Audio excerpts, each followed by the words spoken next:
esse é um tempo assim, né, gente, de que a gente está diante de notícias ruins. É ou não é verdade? Eu não sei como é que você comemorou o Natal, né? Mas teve várias restrições, a gente não pôde fazer o Natal com a comemoração do Natal como no ano passado, não deu.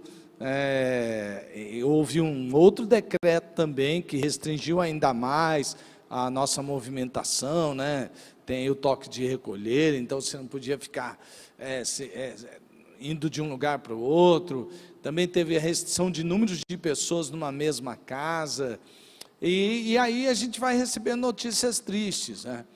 Eu acho que todos nós já recebemos notícias de amigos próximos que foram acometidos pela Covid, alguns que foram hospitalizados. O Carlos Alberto já orou aqui.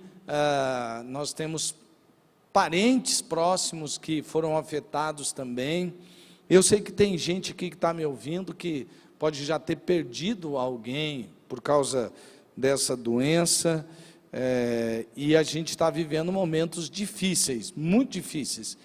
E aí vem aquela coisa, né? Olha, essa pandemia foi mais longe do que a gente imaginava, vai ter um resultado, já está tendo e vai ter um resultado ainda muito negativo na economia dos países, e você vai ouvindo cada vez mais notícia ruim. Mas nesta manhã eu trouxe uma boa notícia para você, a melhor notícia de todas as notícias.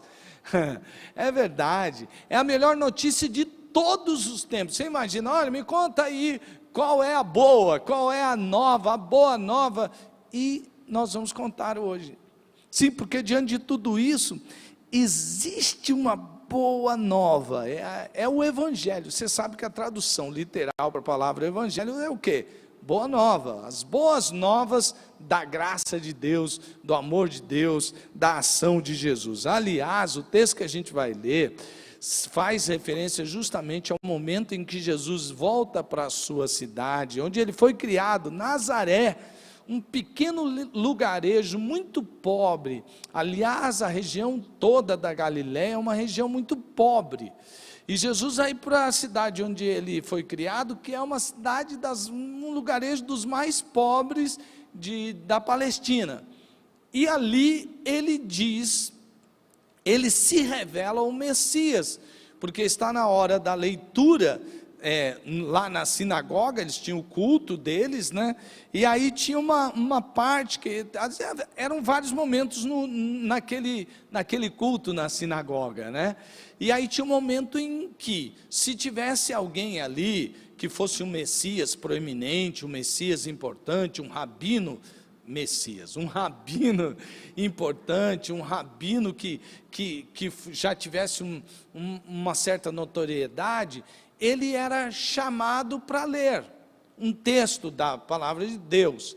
E tinha um momento em que era lido os profetas, principalmente no que dizia respeito ao Messias, que era a grande esperança para Israel, que viria o libertador, né? O Messias. Quando Jesus é convidado, ele lê um texto onde o profeta falava sobre o Messias, naquele texto. E nós vamos ver aí o texto, e nós vamos aprender justamente quando Jesus se declara o Messias, quando ele diz, essa palavra se cumpriu hoje. E ele vai dizer qual é a missão desse Messias, é que aparecem as boas novas. Eu vou convidar você a acessar a sua Bíblia. Se tiver uma Bíblia de papel, você abrir a sua Bíblia lá em Lucas, no capítulo 4. Lucas capítulo 4. A partir do verso 14, Jesus voltou para a Galiléia no poder do Espírito Santo. Espera aí, eu acho que ainda tem gente procurando, né? Então vou esperar um pouquinho. Lucas 4, 14. Lucas 4, 14. Isso, lá no Novo Testamento, o Evangelho de Lucas. Pois é, está escrito assim: Jesus voltou para a Galiléia no poder do Espírito, e por toda aquela região se espalhou a sua fama. Percebe? Jesus já é famoso aí, né? Ensinava na sinagoga. Sinagoga era um lugar onde se reuniam os judeus, principalmente depois de que eles foram feitos prisioneiros de muitas nações, foram para o cativeiro. Então, onde havia 10 homens, podia abrir uma sinagoga. Pois é, e ali se reuniam para estudar a palavra, para adorar ao Deus de Israel. E todos o elogiavam, quer dizer, o ensino dele era elogiável. Ele foi a Nazaré, onde havia sido criado, e no dia de sábado entrou na sinagoga, como era costume de Jesus, no dia de sábado, que é o dia do judeu cultuar, ele vai à sinagoga. Tem muita gente que hoje diz, não, precisa ir em igreja, não precisa ir em culto, não, eu adoro aqui da minha casa. O próprio Jesus, se é realmente a quem você segue, ele demonstrava a importância da adoração coletiva, como era de seu costume, porque Jesus tinha o costume religioso, né, da verdadeira religião de Israel, e levantou-se para ler. Então ele, lembra que algum rabino famoso chegasse ali, ele era convidado para ler. Jesus provavelmente, por já ter toda aquela notoriedade, foi convidado para ler. E o que ele foi-lhe entregue? O livro do profeta Isaías, né? E aí ele abriu, foi-lhe entregue o livro do profeta Isaías, abriu e encontrou o lugar onde está escrito. Aí agora vem as boas novas. Olha só, o Espírito do Senhor está sobre mim, porque ele me ungiu para pregar boas novas aos pobres. Bom, aquela região, como já disse, né, Nazaré, Galiléia, sabia muito bem o que era pobreza. Ele me enviou para proclamar liberdade aos presos. Aquele povo sabia o que era ser prisioneiro, não poder ir e vir, ter uma sentença sobre ele, enfim. E ele me enviou para proclamar liberdade aos presos e recuperação da vista aos cegos, para libertar os oprimidos e proclamar o ano da graça do Senhor. Olha que texto lindo, gente. Aqui eu gostaria de firmar em três partes dessas boas novas.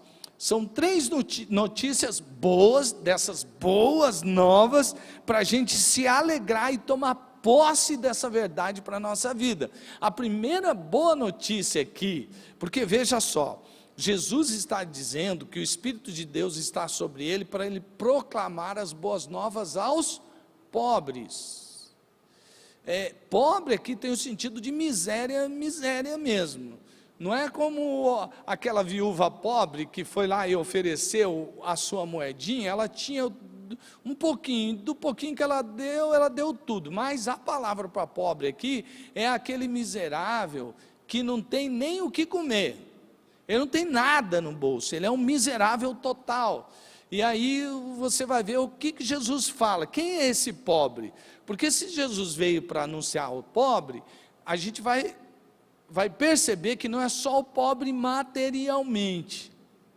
Por que eles são pobres? O que está acontecendo? Porque aqui é assim, gente, todos nós somos pobres miseráveis. Todos nós. Todo ser humano se tornou pobre e miserável, e sem Jesus, ele é pobre e miserável, e continuará pobre e miserável para sempre. Não se trata só da miséria econômica, né? Se trata da miséria espiritual. E por que ele é pobre e miserável? E quais são essas boas notícias que esse Messias veio trazer? Primeira boa notícia: ele veio para libertar, ele é o libertador. O Messias é o libertador. E Israel, ele esperava por esse libertador, né? Principalmente porque ele imaginava que aquele libertador vinha para livrá-los ali do domínio romano. Eles foram subjugados, como várias outras nações, pelo Império Romano. E eles então esperavam essa libertação política. Muito bem, mas Jesus aqui vai além.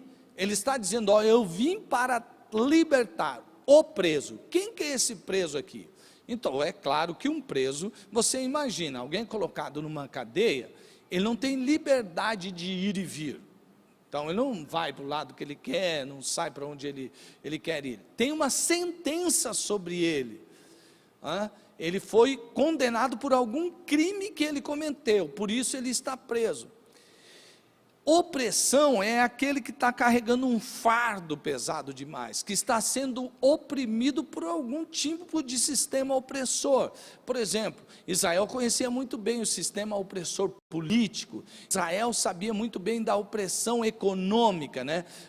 E eles não, durante sua história, eles não foram só oprimidos por estrangeiros. Os pobres sabiam muito bem o que era ser oprimido, às vezes, pelo seu próprio povo, pelos senhores, por aqueles que tinham mais poder econômico, também oprimiam os pobres. Jesus está falando também aqui sobre esse tipo de opressão, mas ele está falando não somente de uma opressão política ou econômica, uma opressão sociocultural, ele está falando aqui de um outro tipo de cativeiro e de um outro tipo de opressão. Ele está dizendo aqui que todos são presos, estão aprisionados pelo pecado, e estão sendo oprimidos pelo sistema opressor do pecado. Se você não está conseguindo entender, eu vou evocar Paulo aqui, eu vou pedir ajuda para o apóstolo Paulo, sobre o que ele escreveu lá em Romanos, sim, em Romanos capítulo 7, 18 a 20, Romanos 7, de 18 a 20,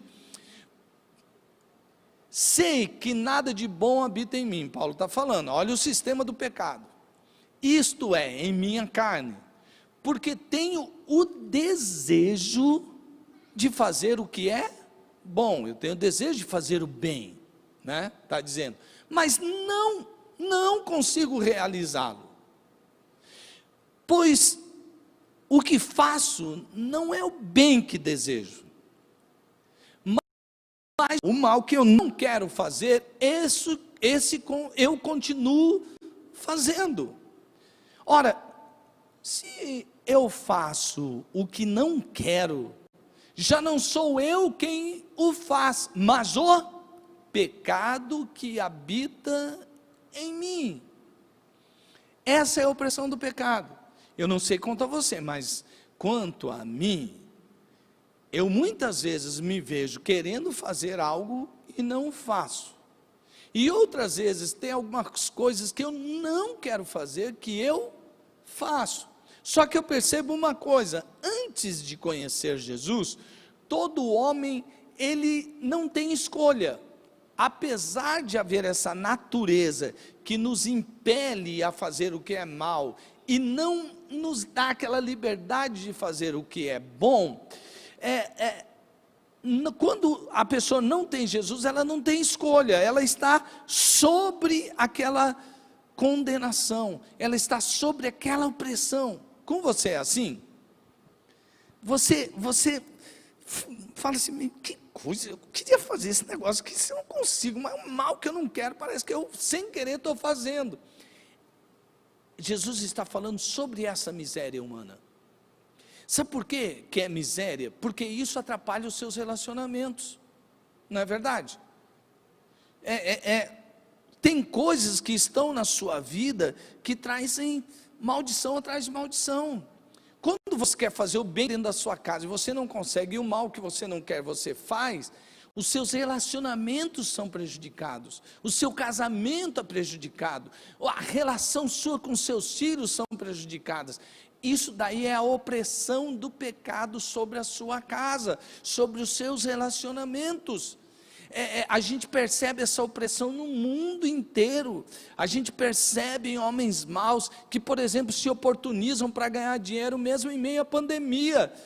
O cara vê na desgraça humana uma oportunidade de ganhar dinheiro, de se favorecer para se estabelecer no poder, seja ele qual for, e a pessoa vai ali e se aproveita de toda uma situação, na hora que precisava de solidariedade, de fraternidade entre as pessoas, a pessoa está ali para se oportunizar, para se dar bem, mesmo que isso custe a vida do outro.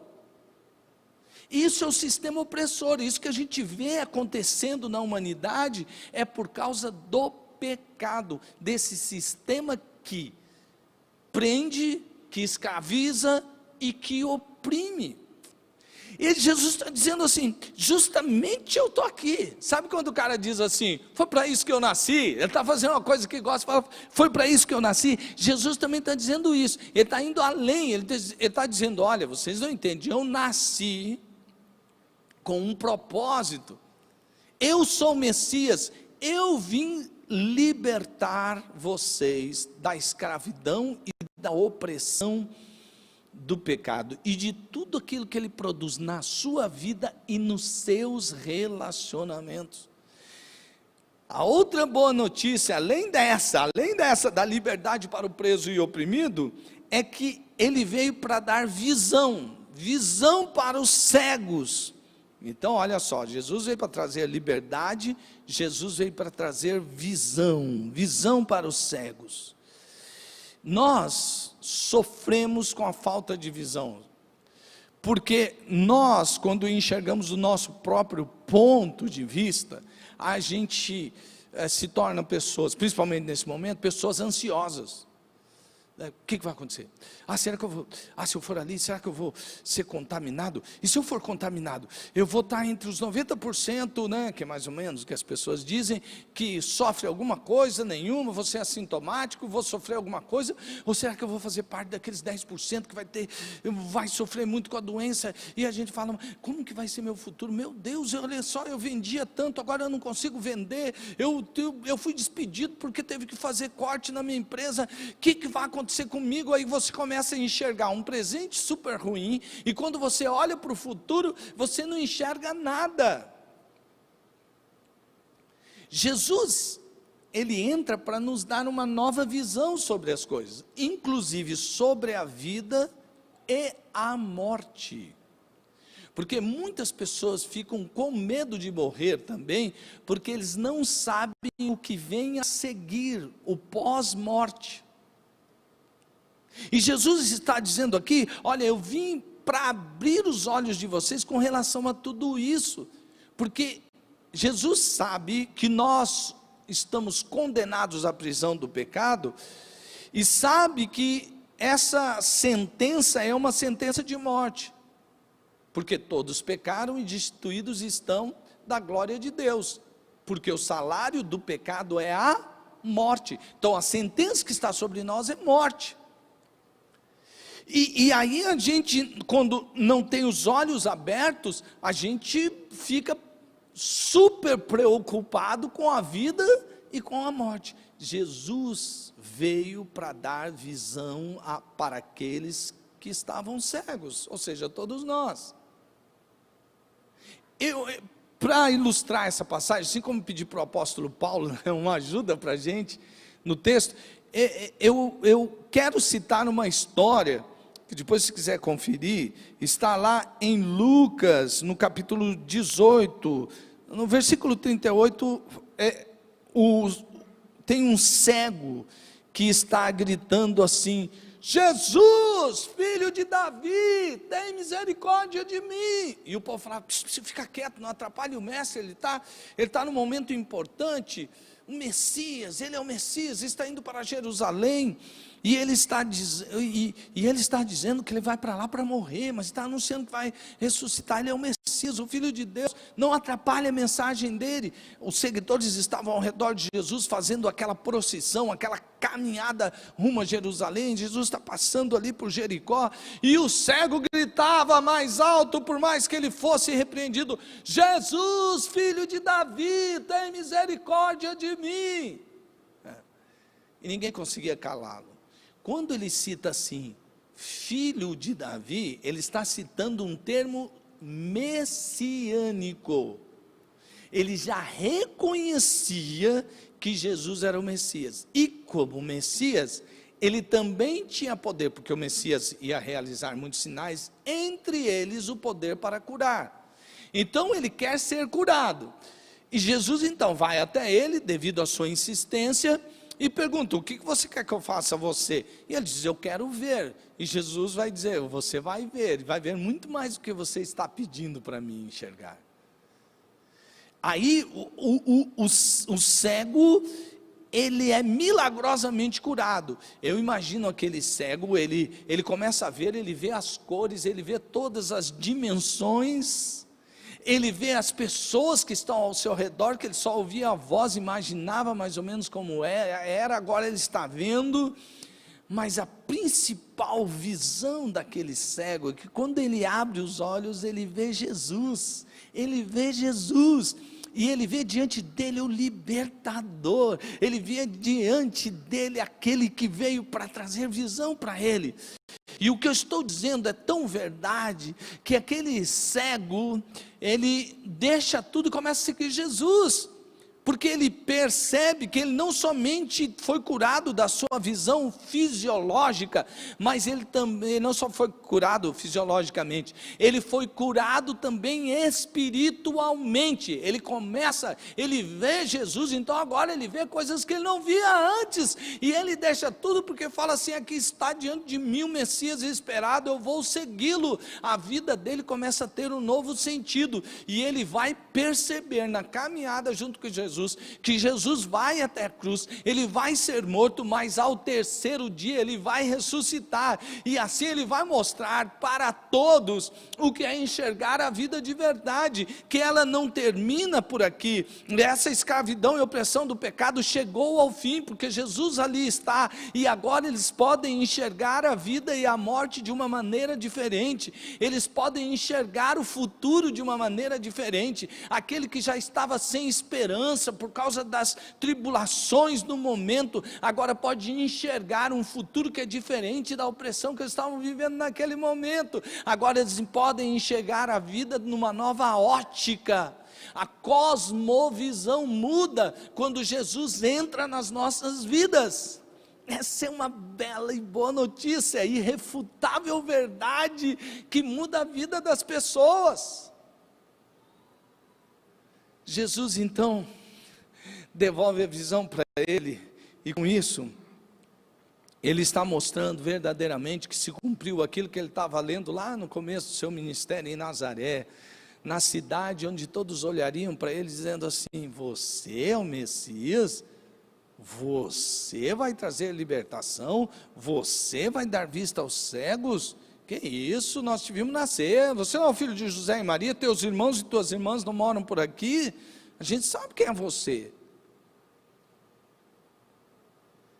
A incredulidade cega, o legalismo religioso cega, mas quando a gente conhece a verdade que é Jesus, os nossos olhos são verdadeiramente abertos para a verdadeira religião, para a verdadeira espiritualidade, para a vida de verdade. Os nossos olhos estão agora abertos.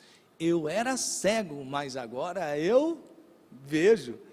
E a terceira boa notícia dessas boas novas é que o tempo de salvação chegou.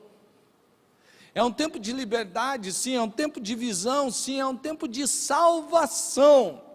Quando ele fala o ano aceitável do Senhor, provavelmente, quase que certamente, ele está fazendo uma menção ao ano do jubileu. Se você quiser ler um pouquinho sobre o que é o ano do jubileu, Levíticos 25,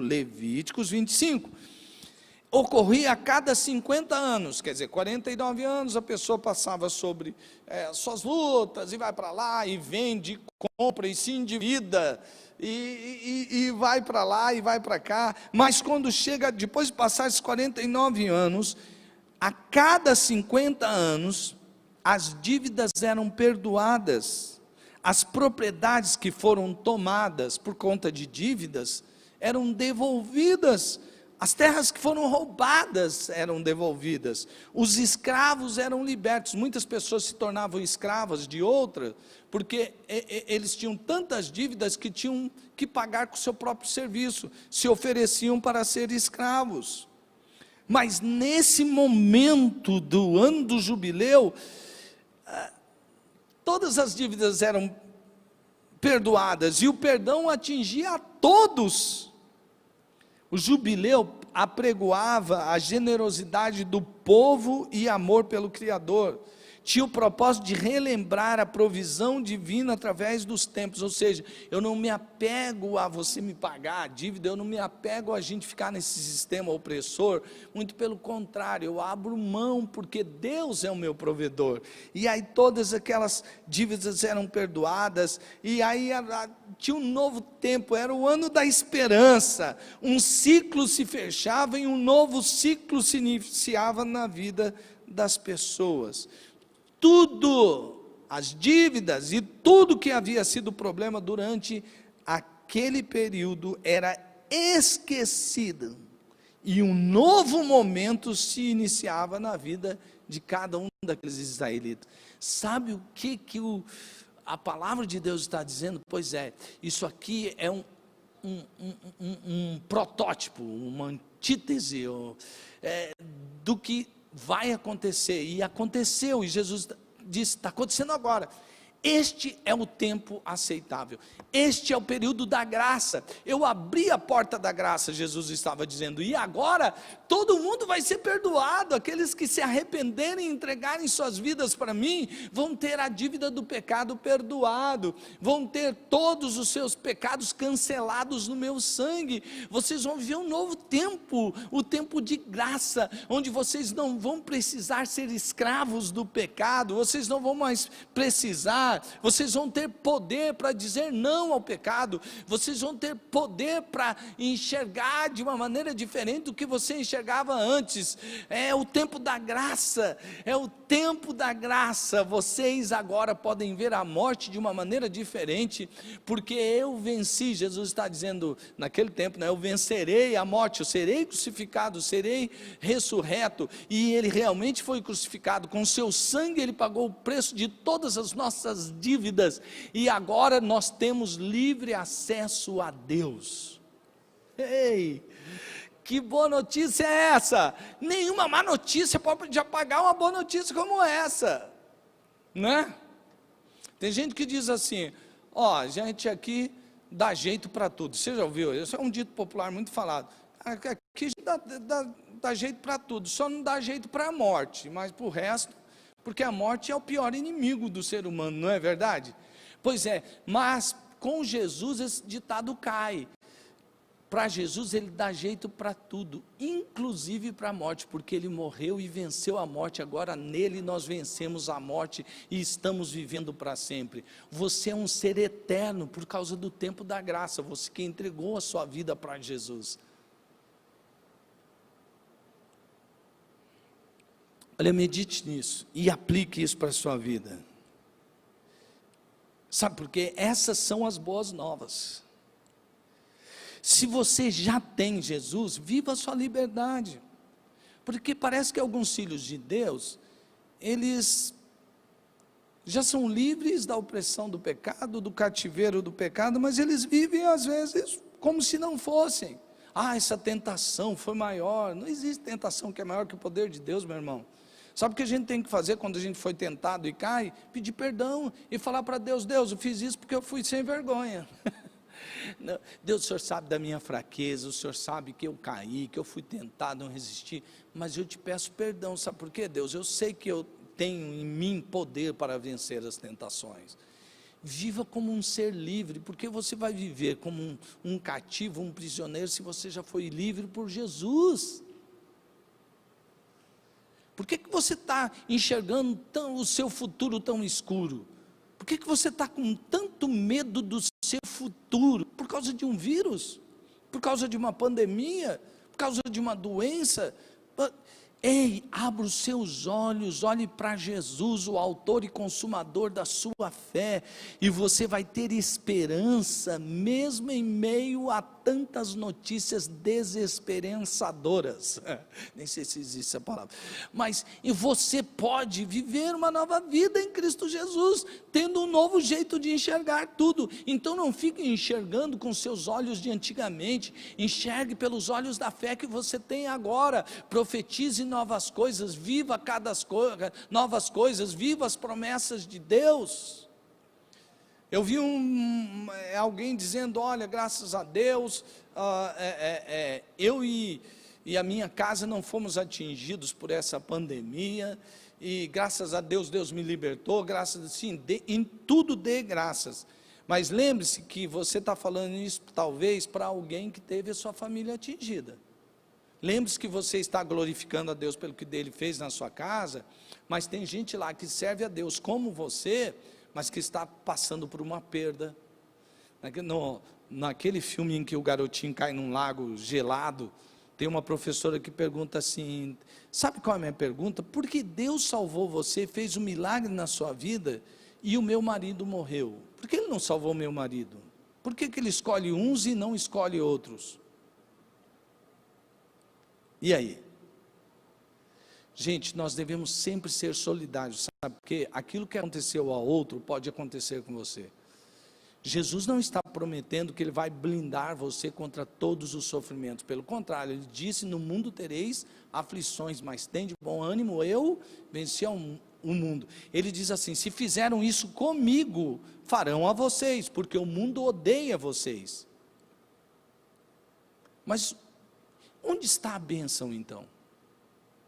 Onde está a graça de Deus para você enxergar de maneira diferente? Sabe qual que é? Eu já vi pessoas que são saudáveis fisiologicamente e que têm sérias doenças que foram causadas por algumas tristezas que foram se somatizando durante o tempo e causaram doenças psicológicas terríveis. Eu já vi pessoas que têm muito dinheiro e são altamente miseráveis, sofrem muito. Eu já vi muito rico infeliz e já vi muito pobre feliz. Eu já vi gente doente, alcançado pelo câncer, que pediu que Deus o curasse, mas à medida que Deus não o curou, ele ofereceu todos os anos de sua vida para servir a Jesus com alegria. Sabe qual é a diferença? A diferença é de quem tem Jesus e de quem não tem Jesus. Porque ainda que eu ande pelo vale da sombra da morte, eu não temerei mal algum, porque a tua vara e o teu cajado me protegem. O mais importante da vida não é se você está completamente saudável fisiologicamente, psicologicamente, em todos os seus relacionamentos, em todas as coisas que estão te acontecendo ao redor. O melhor da vida é que Jesus está com você na bonança ou na tempestade. Ele está com você na saúde ou na doença. E Ele pode fazer e operar milagres na sua vida, quando você enxerga o Deus Todo-Poderoso. Agora, viva a vida de alguém que já foi libertado por Cristo Jesus.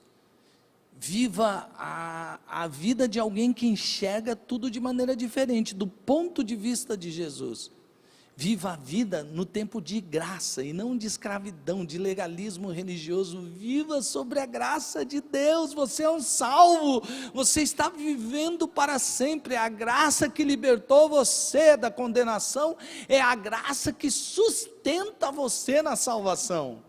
Jesus é lindo demais. Mas se você está me ouvindo agora, me vendo aqui pela internet, ou você está ouvindo um áudio depois, através de qualquer canal, não importa. Eu quero dizer algo para você. Se você ainda não entregou sua vida para Jesus, eu sei que você se sente preso a esse sistema opressor chamado pecado. Eu sei que você tem dúvidas sobre o seu futuro, e talvez quando você olha para ele, você só vê um escuro, uma escuridão total. E talvez hoje você esteja recebendo as boas notícias que este é um tempo de graça e de salvação. Então entregue sua vida para Jesus agora. Entregue sua vida para Jesus agora. Quer você esteja aqui neste lugar, ou quer você esteja me vendo aí, ou me ouvindo, entregue a sua vida agora para Jesus. Pare um tempo agora e ore e diga: Senhor Deus, eu sei que sou um pecador, o bem que eu quero eu não faço, o mal que não quero esse eu faço, quem me livrará? Ore, peça a Deus libertação. Na sua oração, diga: Jesus, entra na minha vida, Jesus. Me livra da minha cegueira, Jesus. Eu me entrego, porque eu sei que isso é um tempo de salvação. Faça essa oração. Faça agora. E Jesus entrará na sua vida e habitará em você, trazendo liberdade, visão e graça.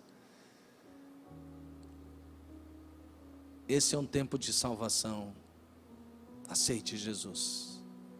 Pai querido, em nome de Jesus eu peço, Senhor, por aqueles que agora estão aqui neste momento, neste lugar, presencialmente. Peço também a Deus por esses que estão agora nos assistindo pela internet, ouvindo um áudio, porque o seu poder não pode ser restringido por nenhum tipo de mal, nenhum tipo de pandemia. Então, Deus, age agora nesse coração, testifica aos salvos tudo que eles já têm no Senhor, e testifica agora o coração do perdido, que ele pode ser salvo, e aquele que fez esta oração entregando sua vida para Jesus, que ele seja testificado em seu espírito, pelo Espírito Santo, que ele é um filho do Senhor, que ele foi salvo, alcançado pela graça e pelo amor de Deus. Nós oramos, ó Deus, no nome de Jesus. Pai, que todo sistema opressor que tem dividido as famílias, que tem acabado com casamentos, relacionamentos, pais e filhos, caiam por terra em nome de Jesus. Que haja amor, que haja perdão, que haja reconciliação, que haja vida de verdade dentro de cada lar, dentro de cada vida. Quer essa pessoa esteja convivendo com uma família, ou agora esteja se sentindo tão sozinha, que ela perceba que o Senhor está perto, que o Senhor a ama, e que o Senhor quer andar juntinho, pertinho, lá por dentro, através da pessoa do Espírito Santo. É o que nós oramos em nome de Jesus. Amém, amém.